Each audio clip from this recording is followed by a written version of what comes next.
pagi ini perasaan aku tuh lagi campur aduk banget temen-temen. Campur aduk antara kaget, anxious, dan excited. Nah, kenapa kaget?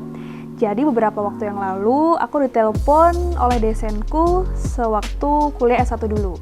Jadi ceritanya aku diminta untuk mengisi orasi ilmiah sebagai perwakilan alumni di acara yudisium salah satu kampus terbaik di Jawa Timur. Kenapa aku gitu loh? Terus kenapa anxious? Karena sebenarnya aku merasa masih belum pantas aja sih untuk ngasih ceramah mewakili alumni. Karena masih banyak banget yang jauh lebih pantas, lebih keren, lebih hebat, lebih pinter, bahkan lebih segala-galanya dibanding aku. Aku juga masih dibilang relatif hijau alias belum banyak pengalaman yang bisa dibagikan sih. Apalagi urusan karir dan ilmu, ya masih cetek banget lah. Tapi terus terang dibalik itu semua, aku sangat excited sih, karena banyak sekali kenangan manis maupun pahit yang sangat berkesan bersama kampus ini. Ya, sewaktu masih kuliah S1 dulu di kampus ini teman-teman, di Fakultas Ekonomi dan Bisnis Universitas Jember alias UNEDS. Sebagai alumni, pastinya banggalah diundang pulang untuk berbagi. Baiklah, dengan segala keterbatasan, aku pengen coba berbagi soal personal branding nih sama teman-teman calon wisudawan wisudawati UNEDS. Karena setelah lulus kuliah, penting banget kita mulai membangun personal branding kita sendiri. Yuk, kita mulai aja yuk.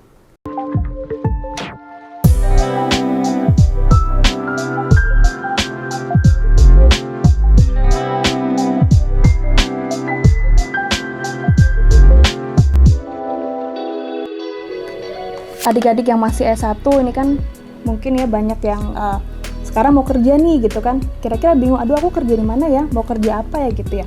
Nah, sebelum melangkah untuk nyari kerja gitu ya, saya mungkin lebih suka ngomong gimana sih caranya menghasilkan atau mendapatkan pendapatan. Nah, mendapatkan pendapatan itu kan banyak ya macamnya, bisa kita kerja, ikut orang atau ikut perusahaan.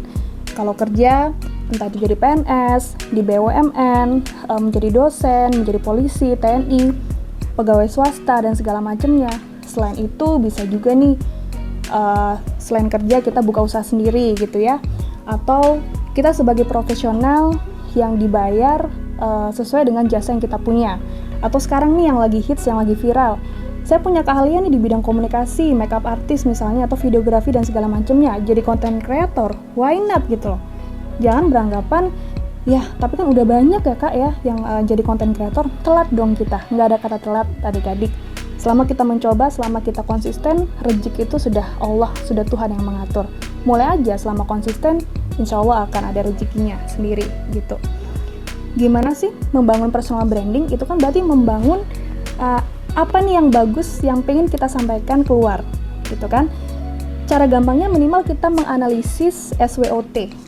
Ini kalau yang udah dapat pelajaran manajemen biasanya tahu ya, untuk SWOT apa kekuatan kita, kelemahan kita, peluang ke depan seperti apa dan bagaimana persaingannya.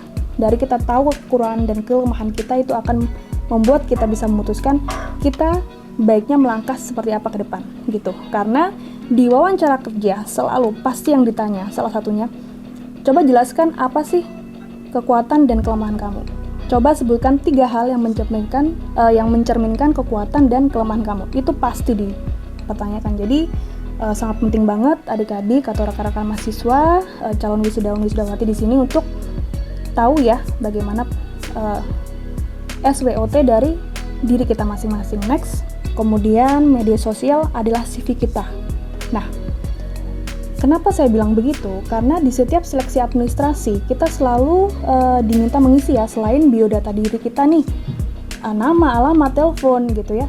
Kita selalu diminta juga mengisi apa sih akun media sosial kita, entah itu Facebook, entah itu LinkedIn, entah itu Twitter, Instagram.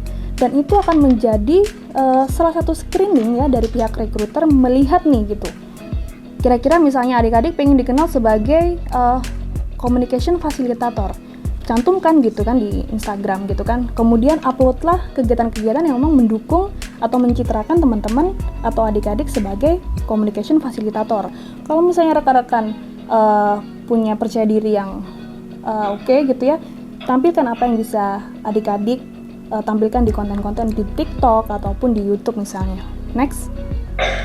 Sekali lagi saya sampaikan ya, selamat kepada para UDC, calon-calon wisudawan maupun wisudawati, mahasiswa-mahasiswa yang sudah berhasil lulus ya dari Fakultas Ekonomi dan Bisnis hari ini, tahun ini atau periode ini gitu ya.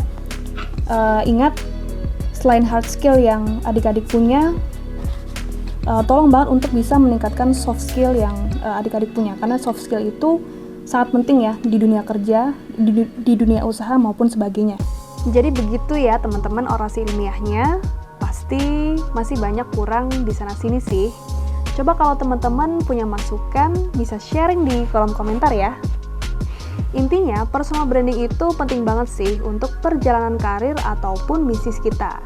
Tapi tentunya nggak mudah ya untuk membangun personal branding itu. Ya, pelan-pelan aja lah ya teman-teman. Oke, stay cool, stay relevant, and see you on the next video.